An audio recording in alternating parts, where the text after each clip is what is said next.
What's good, YouTubers and YouTubettes? This is JBsports back again with another one. Happy Martin Luther King Day. Now, today is a day of celebration. You know, it's the holiday, you know. Schools are out. Federal agencies are out. You know, it's a day to be celebrated, man. Martin Luther King was a civil rights icon. Now, today is not actually his birthday. He was actually born on January 15th. He was assassinated in Memphis. He was born in Atlanta. You know, he preached peace. He believed peace would lead to the end of suppression of the black race. Now, he didn't believe violence was the answer. You know, he believed that peace and peaceful protesting was the answer. And he was able to get a lot of things done, man. He was able to get a lot of legislations passed through peaceful protests. You know, when John F. Kennedy was the president, they was able to pass civil rights legislation that was able to a certain extent, not all the way, but to a certain extent, get the oppressor foot off our neck. Still got a long way to go, man. We still fighting for a lot of things, man. You know, a lot of things still need to be improved. Not necessarily improved, but, you know, needs to be actually destroyed and rebuilt from the root up, actually, in a lot of situations. You know, talk about the criminal justice system. You know, you talk about the hiring process. You know, a lot of people want to hate on quotas, but quotas are things that I think needed to be implemented, because in a lot of cases, we had doors slammed in our face, and we had just as much, if not better, resumes than the Caucasians and people of that was in charge of making those decisions, hiring processes. Were going to bring in people that they were comfortable with. And I'm glad that they did come with quotas, man. But as you say, you can't stop there. You can't stop there. You know, we need to continue to bring these things to light, man. Have discussions and keep trying to get to that ultimate goal, and that is being on equal footing, being on an equal playing field. In the white, you know, with the white majority. So we will see what happens. We will see what transpires. I just wanted to, I wasn't even gonna go there in this video as far as talking in people about that, man. But, you know, just kind of go with it when you're doing these videos. We're gonna talk a little bit about boxing.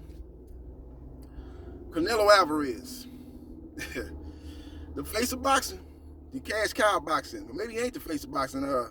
I read a Forbes report this past weekend. It said that Jake Paul made $40 million in 3 fights. I know a lot of people say, oh man, he made $40 million a fight. He making more than Canelo Alvarez. Nah, he made $40 million in 3 fights. Canelo Alvarez made a $34 million in his last fight with Caleb Plant. That's just what's being reported. You know, he got back end money on the pay-per-view, so that probably took him well over $40 million. So Canelo Alvarez is still a cash cow boxing. He's still the face of boxing. And he has a fight coming up in May, Cinco de Mayo, May 7th. And Chavez, not Chavez Sr., Chavez Jr., but we're going to talk about Chavez Jr. because he's a name that's going to get brought up in this video for the opponent that's being mentioned. And I'm hearing through my intel that's going to get the fight with Canelo Alvarez May 7th. But Canelo Alvarez, who became undisputed at 168 pounds, right after that victory, people start speculating on who will he fight in May. Yeah, no. And from what I'm hearing, Chavez actually clarified what I was hearing through the grapevine. But Chavez, who works for ESPN, he's a boxing writer. I think he works for ESPN Deportes. He's a boxing columnist. He's reporting that Canelo Alvarez's next opponent will be to dismay, will be a disappointment to boxing purists. A lot of people speculate, man, who's he gonna fight? Joe Smith Jr.? Who is he gonna fight at this point? Is he gonna fight Jamal Charlo? He gonna fight Rocky Fielding again, give him a rematch? Who is he gonna fight? He gonna give Billy Joe Saunders a rematch? What's going on? It's not going to be no boxer. That's why he said it's going to be a disappointment to boxing purists. So just put 2 and 2 together. This is not hard, people. Put 2 and 2 together. He's going to fight an MMA guy. And the guy that I hear, the guy that's what I'm hearing, the boxer, not the boxer, but the guy that, he's a boxer. He's had actually 4 fights. He's a guy that's 3-1 with 2 knockouts. And the 4 fighters that he fought in boxing has been Latino fighters. He was recently in the ring with Tito Ortiz, a fellow MMA fighter. He stopped him, knocked him out. Before that, he beat Julio Cesar Chavez Jr. in Guadalajara, Mexico. And guess what? That's the birthplace of Canelo Alvarez. This leads me to believe that Canelo Alvarez's next fight will be against Anderson Silva, the Roy Jones of the MMA, who compiled a 34-11 record in MMA.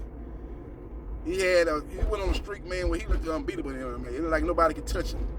But he suffered a horrific leg injury when he tried one of those kicks. He tried that kick, that's a striking maneuver in the MMA, and he damn near snapped his leg in half. He came back after that horrific leg injury, but he wasn't the same fighter. Due to that in age, he kind of fell off the cliff there in MMA, but he took a little break, which I thought did him good, man. He took a little hiatus and then returned to the sport that he always loved, the sport that he started out with, and that being boxing. He had a fight back in 1998. That was his first fight, and then he left boxing and went to the MMA. But he came back recently for his last 3 fights. Like I said, he's 3-1 with 2 KOs. He's got name ID, one of the biggest names probably in the last 10 to 15 years in the MMA. So I think they're going to be using the Mayweather-McGregor blueprint. The problem with that is neither guy has the personality of a Conor Notorious McGregor or a Floyd Money Mayweather. So they're going to have a hard time getting half of the pay-per-view buys that Mayweather-McGregor did. Because you got Canelo, Canelo came out of his shell since he started speaking English. He came out of his shell, and he need to do a little bit more of that in the lead up to this fight. But again, he's not McGregor, and he's not Mayweather as far as charisma goes. And Anderson Silva, to me, he's kind of like a quiet guy. I ain't saying he don't talk, but he's kind of like, he in that same mode as a Terrence Crawford. He just like to show up fight night, do his job, do his business, and get out the ring and move on, man. He ain't a guy that does a lot of talking in the lead up to fights. But he need to come out his shell and try to promote that fight, man. Because the fight will sell, because Canelo Alvarez is a cash cow boxing. He's the #1 pay-per-view attraction, so it will sell.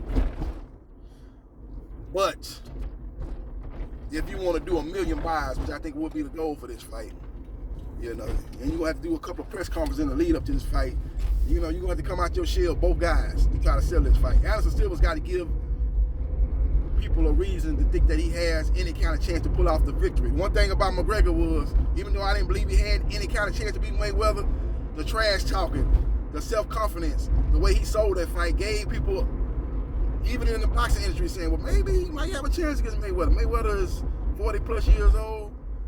McGregor is the bigger guy, a harder puncher. Maybe he does have a chance. And actually, he was leading in that fight, in the first half of that fight. But he slowed down, ran out of gas, wasn't used to fighting, past 5 rounds that they do in the MMA. And he kind of ran out of gas. And I think Mayweather carried him a little bit. And Mayweather kind of went into that fight with the, he looking to walk down McGregor. And he walked him down. He took some punches, but he blocked a lot of those punches. He never caught a lot of those shots flush. But McGregor, being a more busy guy, was able to outwork Mayweather in the early portion of that fight. And he was leading before getting stopped in that fight. So Anderson Silva's going to have to do some talking, man. He's going to have to try to sell that fight and give people a chance. You're going to have the MMA guys that believe that McGregor was going to beat Mayweather, but hardly any of the boxing periods before the press conference believed that McGregor had any kind of chance. But like I said, his self-confidence and trash talking, charisma, saying that Mayweather was too little and wasn't going to be able to take the punches that he was throwing, gave people a glimmer of hope that he had a chance to win that fight. That's why people tuned in to watch that fight. And that fight was one of the highest selling pay-per-views in boxing history. I think it was #2 behind Mayweather-Pacquiao. Mayweather-Pacquiao did $4.6 million buys, and Mayweather-McGregor did $4.3 million buys. So they let you know that people not only from the MMA community and the boxing community, but the people that were casual boxing fans tuning in because they thought McGregor had a legitimate chance to pull off a upset victory. And I think Anderson Silva's job in the lead up to this fight is to do some of the same things to try to convince the casual boxing fans to buy this fight, believing that Anderson Silva, who's, like I said, an all-time great MMA fighter, will have a chance. And a guy that has a boxing background has a glimmer of a chance, a la McGregor against Mayweather, to buy and support this fight. So we will see what happens, and we will see what transpires. But that's what I'm hearing, man. Canelo Alvarez versus Anderson Silva, May 7th, Saturday. You know, Cinco de Mayo falls on a Thursday this year, so it'll be a part of Cinco de Mayo weekend. Now, the question that needs to be answered is, who's going to pick this fight up? Will DAZN pick this fight up? I'll tell you one thing, if DAZN does pick this fight up, they're not going to pay Canelo Alvarez $35 million like he was making when he was with DAZN and Golden Boy Promotions. That's not going to happen.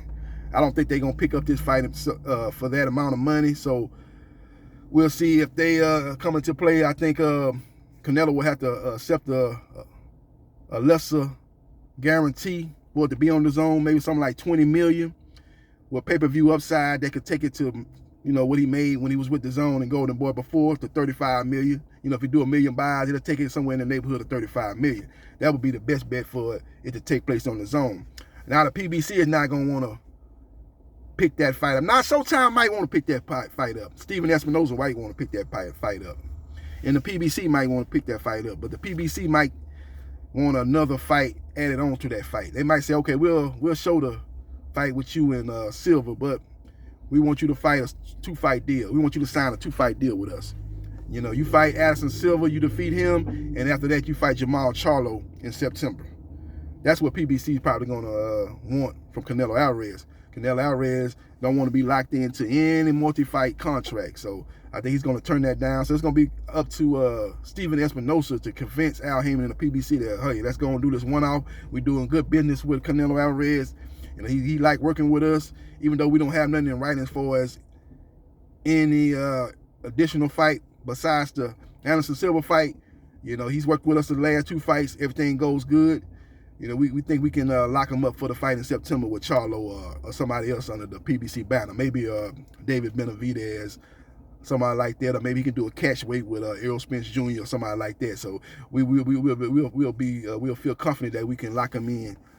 You know, without having him putting his name on a contract, we'll feel comfortable with him, confident that we can lock him in to a fight on September for Mexican Independence Day. So we will see what happens, and we will see what transpires. But that's what I'm hearing, man. Canelo Alvarez, to the dismay of boxing purists, or maybe to the delight of MMA fans, is going to take the Mayweather-McGregor blueprint and set it up for Cinco de Mayo weekend, May 7th, 2022, when he takes on Anderson Silva. Now, again, you know, another thing that's coming into play is Canelo Alvarez in the Latino boxing community was embarrassed that Chavez Jr., who, say what you want about him, you know, his lack of desire to be a professional fighter, to train properly, is a legend, a guy that has good wins in the sport of boxing. You know, he defeated Andy Lee, you know, defeated Rubio. He had some good wins. Almost had Sergio Martinez out of there in the 12th round. Good fighter, good body puncher when he was on top of his game. But it was an embarrassment to the boxing community that he lost to Anderson Silva. They didn't expect that to happen. Then of all places, he lost in Guadalajara, Mexico, the birthplace of Canelo Alvarez. So Canelo Alvarez will be looking to exact revenge and then get a good payday and defeat and stop and knock out Anderson Silva. So that's going to be the backstory to this matchup that takes place. So we will see what happens, and we will see what transpires. Let me know your thoughts about Canelo Alvarez taking on Anderson Silva, a guy with a 3-1 record, 2 KOs, a guy that does have name ID that will be able to bring in the MMA fan base. Let me know your thoughts about that particular matchup. Are you happy about that? Are you upset that he's going to fight an MMA guy? He should instead be fighting guys like Joe Smith Jr., Arthur Beterbiev, Jamal Charlo, David Benavidez, Dimitri Bivol, guys that are looking to cash in on the Canelo Alvarez lottery ticket. But from what I'm hearing, will not get that opportunity come this May. So we will see what happens, and we will see what transpires. Hit the like button if you like the content of this video. Share this video, and subscribe to JB Sports, the man, the myth, the legend. And I holla.